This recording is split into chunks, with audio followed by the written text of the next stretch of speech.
Welcome back, Stomp Wrestling fam. It's your boy MPKH, filtered, unfiltered, whatever persona I feel like using. And I think in today's video, I'm gonna go filtered. Yeah, I know, it sucks. But don't worry, I might just tweak it up and unfiltered could make an appearance. You never know. So I might just let him in. But anyways, enough with the chit chat. So, Clash of the Castle is in the history books, and boy oh boy, that was a splendid pay-per-view from top to bottom, man. It was just chef's kiss. So I'm gonna be reviewing the pay-per-view, what I thought about the matches, and how many stomps I would give every single match, because that pay-per-view was just incredible. And I want you guys to let me know what you thought of the pay-per-view and what match was your favorite and what was match of the night. So let's start off with the kickoff show. A six-man tag, Madcap Moss and the Street Profits versus Austin Theory and the Alpha Academy. Bro, that match, I didn't expect a lot from it, but it still delivered, and it was a great way to kick off the show. You got Madcap Moss, who is just improved a lot, and the fans starting to like him. I certainly like him now. And also the Street Profits are doing their thing. They're just incredible, and they wanted the smoke in that match. Also, Austin Theory playing the role of the arrogant, cocky heel that he is. I just love to see it. And also the hate that he gets. Some of you just hate on him too much, so you need to calm down. And the Alpha Academy, man, Chad Gable is just too incredible. If you guys didn't know, I'm a Chad Gable fan, by the way, so I'm giving Chad Gable his props today. I would say that the match itself, it was incredible. It was a great way to kick off the show.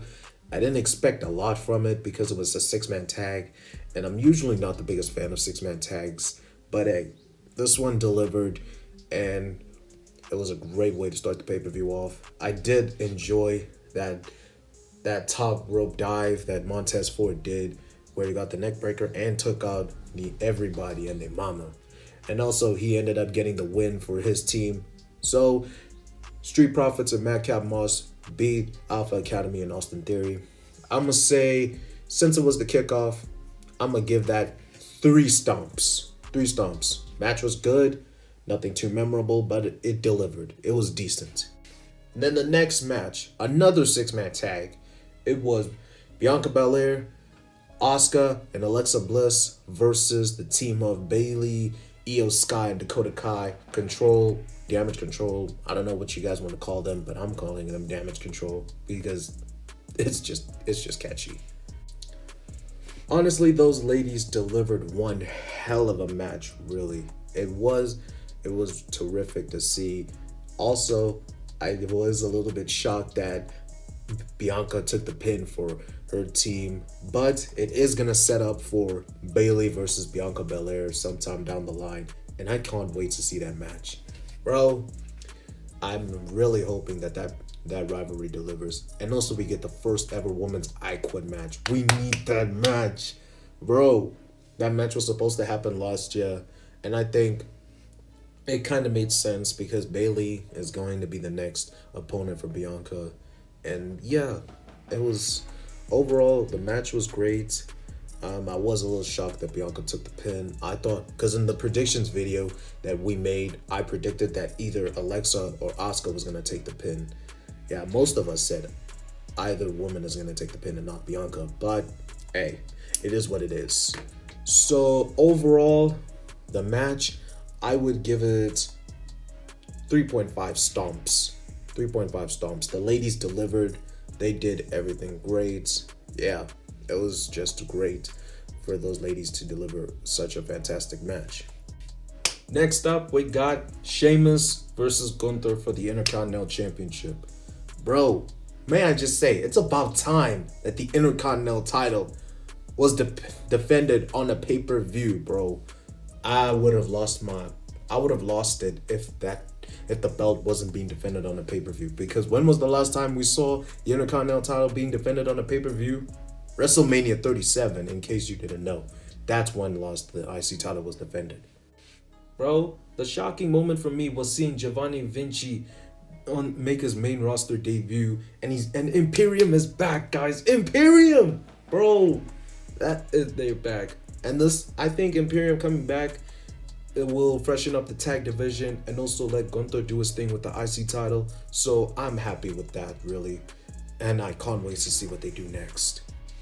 But yeah, let's get on to arguably match of the night and a possible match of the year candidate, Gunther versus Sheamus. It had everything that I expected from both men. It was going to be hard hitting. It was going to be some brawls. It was just going to be terrific, man. When I first heard about Gunther versus Sheamus, I thought, bro, this match is going to slap, bro. Like, it had everything that I expected from them. Both men delivered, and Sheamus was treated with so much praise from the crowd that he was even the babyface of the match, and Gunther was the heel that was just going to ruin his night. And that he did when Gunther got the win and retained the Intercontinental Championship. Bro, I will say this. Gunther won the match, but Sheamus won my heart, bro. Like, I've been watching Sheamus since I was a kid, and I used to give him a lot of slack because he used to beat John Cena for the WWE title. But over the years, he's been just terrific, man. He is arguably the most underrated wrestler of our generation, and I stand by that. So yeah, Sheamus definitely delivered a lot in this match, and so did Gunther. Those two men, I could see them fight any time of the week, and I will not get tired of it. I can see them fight forever. Fight forever. Fight forever. You guys gotta cheer that shit next time they brawl. Bro. So, how many stomps would you ask me to give it? Like I said, this match was a possible match of the year candidate, and it was arguably match of the night. There was another match of the night, which I'm going to get into just now. But yeah, I would give this match 4.25 stomps. Man, it had everything I could ask for. Like, it didn't matter who was going to win or who was going to lose. Like, I just wanted a hard-hitting match from those two, and I got it. Like, I could see them fight forever. And yeah, that match was just terrific. So 4.25 stomps for Sheamus versus Gunther for the Intercontinental Championship. The next match I'm going to be reviewing is the match that shocked me for obvious reasons, and it was Liv Morgan versus Shayna Baszler for the SmackDown Women's Championship. I'm going to be honest with you guys. I was expecting the worst out of this match because I was expecting like some sort of crappy finish like we saw with Liv Morgan and Ronda Rousey at SummerSlam, where Liv Morgan tapped out and then Ronda got pinned and Liv retained the title. I was expecting that, but luckily I didn't. If you had to ask me my true opinions about this match, the match itself, it wasn't the best, and it definitely wasn't the worst. Like, it was okay at best. Like, this is a typical match that you'd see on SmackDown, but the result would go the other way around, in my opinion. But I'll give the ladies credit where credit is due. They did one terrific job. Like I said, they did a great job in this match. Nothing too memorable and nothing too terrible about the match. Okay, so I will say that Liv Morgan's training with Matt Riddle paid off so well, like you saw in the match, because she managed to get out of Shayna's submission holds a few times throughout the match, and she even got some offense in.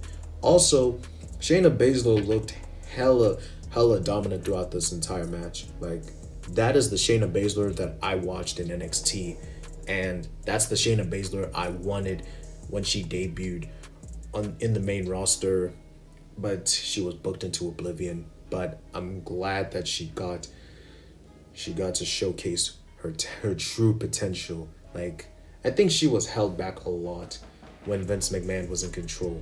So yeah, I'm glad that Shayna got to show what a true beast that she is. So yeah, the most shocking moment was Liv Morgan pinning Shayna Baszler clean. Like, I did not expect that at all.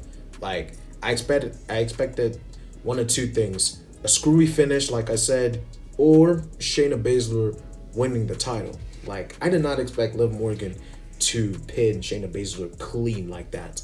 But bro, I'm so glad that Liv Morgan did that, because it would have been so bad if she won via a screwy finish, and it also would have been bad if her title reign ended so soon. But I'm glad that the mistakes were learned from Liv Morgan versus Ronda Rousey. I'm glad that the mistakes were learned and they definitely weren't repeated that night. So yeah. How many stomps would I give that? I give it 2.5 stomps. The match itself, it wasn't bad, but it wasn't the best either. It was average at best. So 2.5 stomps. But yeah, let's get to the next one. Well, another tag team match. Edge and Rey Mysterio versus the Judgment Day. Bro, wow. Like, first off, Edge in a mask. Like, what? I have truly seen it all in professional wrestling, man. I have seen it all. Bro, never in my wildest dreams did I ever picture Edge wearing a luchador mask in wrestling. Bro, I've truly seen it all. He looked like the tall, bulkier El Generico. Man, Twitter was wildin' when they saw that. I was expecting Dominic Mysterio to help the Judgment Day out in a way, but we'll talk more about Dominic Mysterio in a moment. So I thought in my predictions video that the Stomp Boys and I made, I predicted that the Judgment Day would win this match via Dominic Mysterio's help, but it went the other way around. He helped Edge and Rey get the win, and yeah, the match itself was actually dope. Even Damian Priest selling the fact that he just got his balls hurt, bro. Oh, he sold it better than AJ, bro. Like, damn. He was just like, that had me in tears, man. Okay, enough about Damian Priest and getting hurt. Yeah, this match had everything I expected. Some interferences from Rhea Ripley and Dominic Mysterio getting beat up by Rhea Ripley again. Yeah, cry more, you simps. Cry more. The match ended with a surprising Edge 619. Bro, Edge is doing, like, bro, man, this Edge retirement tour is going to be the best, because I'm seeing Edge do a Canadian Destroyer and a 619 in space of 2 weeks. Bro, I have really seen it all in professional wrestling, man. I've seen it all. But yeah, the match ended with Edge's 619 and Rey Mysterio's Frog Splash. And the winners of that match, Edge and Rey Mysterio. But the best moment was a Dominic Mysterio heel turn, bro. That was just mwah. The low blow, from the low blow to the clothesline, bro. That clothesline was so lethal, man. Dominic has got to use that as his finisher, a clothesline from hell. Oh wait, no, he shouldn't call it a clothesline from hell. He must call it the clothesline from Lucifer, bro. That thing was vicious. Damn. So yeah, I definitely think that the Dominic Mysterio heel turn is gonna help him a lot. It will work on his character, and it will help him improve in the ring. Like, I have said that Dominic Mysterio needs to freshen up his character, because I look at him as Rey Mysterio's son, in my opinion. And I'm glad that he did turn heel that night. But is he joining the Judgment Day? We don't know. We don't know. But one thing's for certain. We are going to get Edge versus Dominic Mysterio. That's kind of like a weird match. I didn't think that would happen. But hey, we're going to get it, and I'm sure it's going to slap. We're also going to get Dominic Mysterio versus Rey Mysterio, man. That rivalry is going to... Damn! That is going to kick ass. But yeah, how many stomps would I give that? 3 out of 5 stomps. I'd give it 3 stomps in my opinion. Yeah, I know the boys might give me some slack on that one, but hey, it's 3 stomp worthy. So yeah. Dominic Mysterio finally used his brains and is not gonna get beaten by Rhea Ripley every Monday night. Yeah, cry more, you simps. Cry more. Bro, another match Another banger. Another banger of a match. Seth Rollins versus Matt Riddle. Like, bro, this match was just incredible to watch. Rollins and Riddle can go at it for days, and I wouldn't be too upset about it because their chemistry was so good. And the personal issues, like their real life issues, I think they sorted it out, and I'm glad that they're professional enough to put it aside and give the fans a banger of a match. Like, bro, oh, that match was just incredible to watch, bro. And what was Seth Rollins wearing? What was he wearing in that match? Bro, that attire was so weird, man. But hey, Seth Rollins really is the drip god. Seth Rollins is the drip god. But yeah, if you ask me, I definitely think that Matt Riddle did his job well, and Seth Rollins also played a huge factor in that match too as a heel. By using the Bro Derek, Matt Riddle's move that I haven't seen him do in a minute. What else? It was Seth Rollins using Randy Orton's DDT and even doing the signature Randy Orton taunt, setting up for an RKO.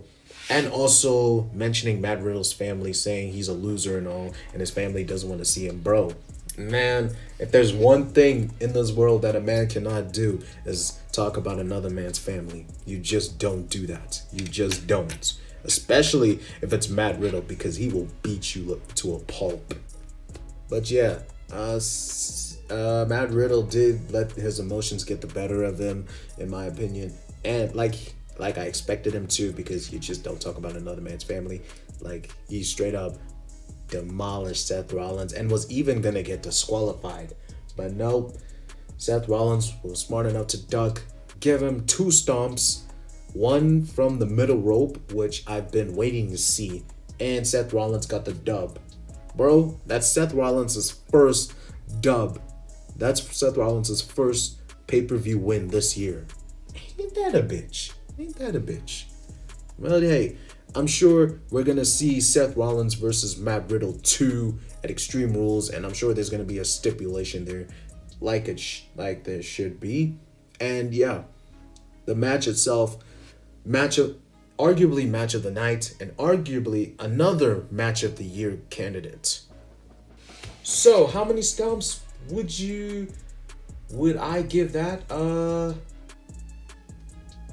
stomps. 4.5 stomps.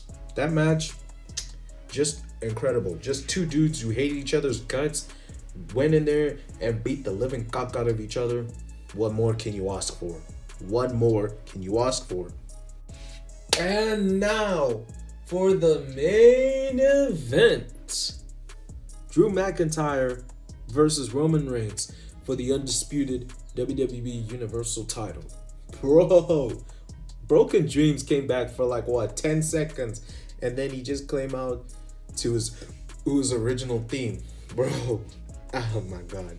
But hey, I got to mark out for Broken Dreams. I got to mark out for Broken Dreams.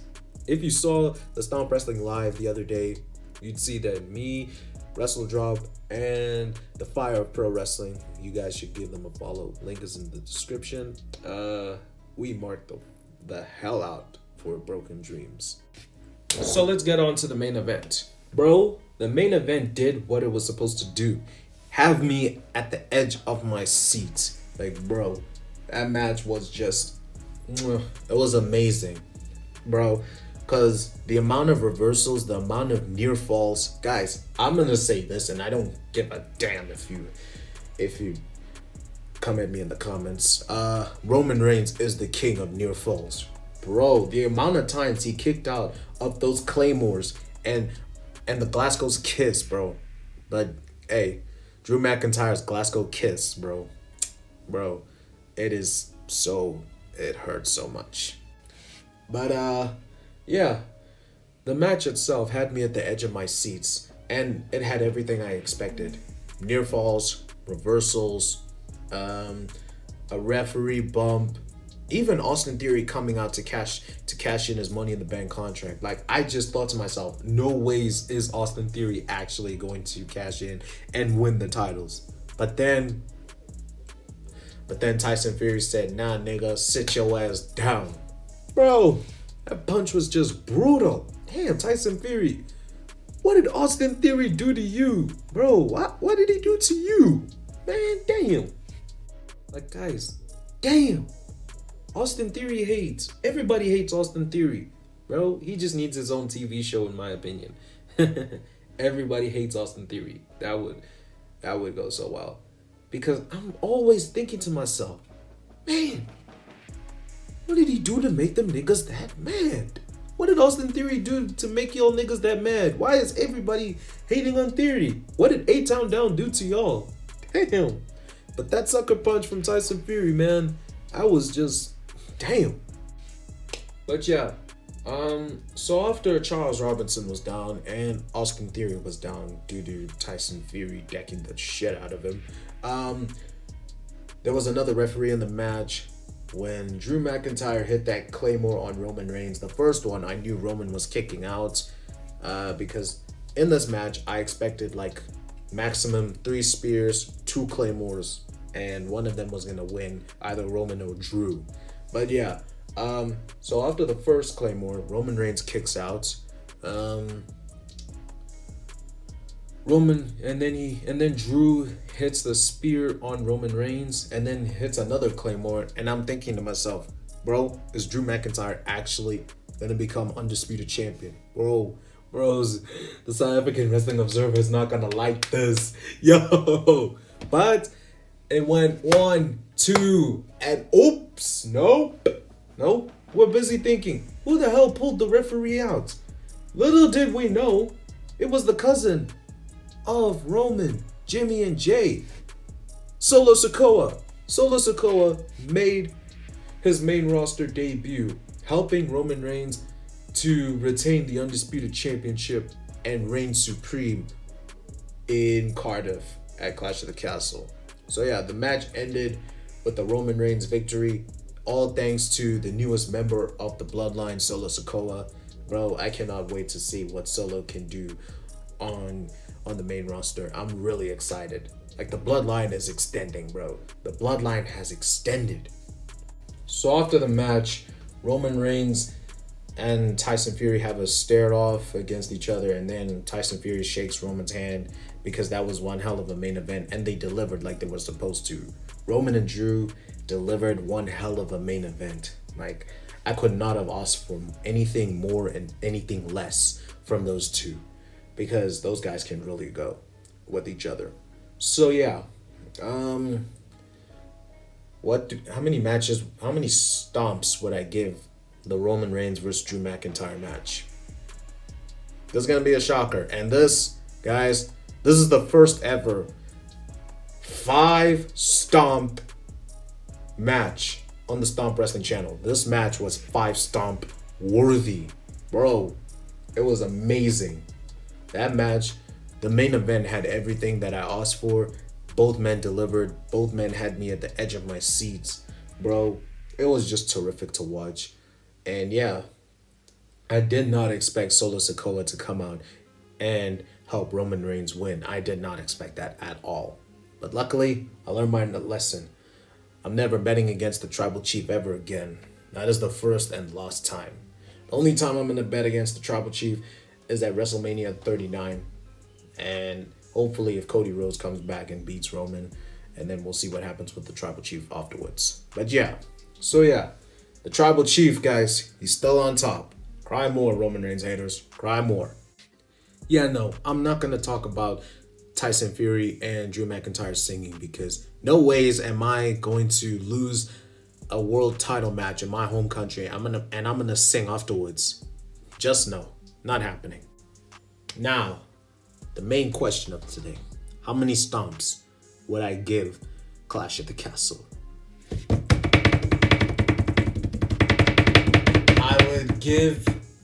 I would give the entire pay-per-view 4.25 out of 5 stomps. 4.25 stomps overall. The atmosphere was just incredible.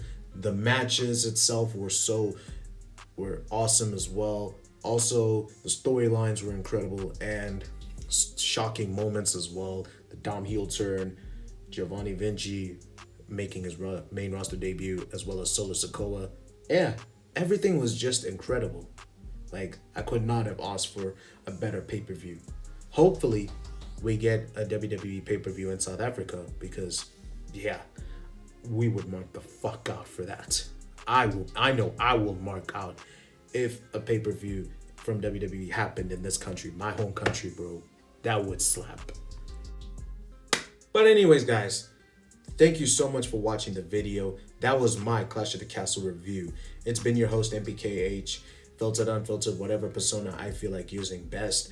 But I want to hear it from you guys. Let me know in the comments which match you enjoyed and which match would you say was match of the night, and what match you would sneak in as a possible match of the year candidate. So if you did enjoy this video, please stomp that like button, stomp that subscribe button, and stomp on the bell to be notified when your favorite Stomp Boys appear on your screen next, and whether or not unfiltered MPKH will be let in. So yeah, thank you guys for watching. You guys have just been too sweet.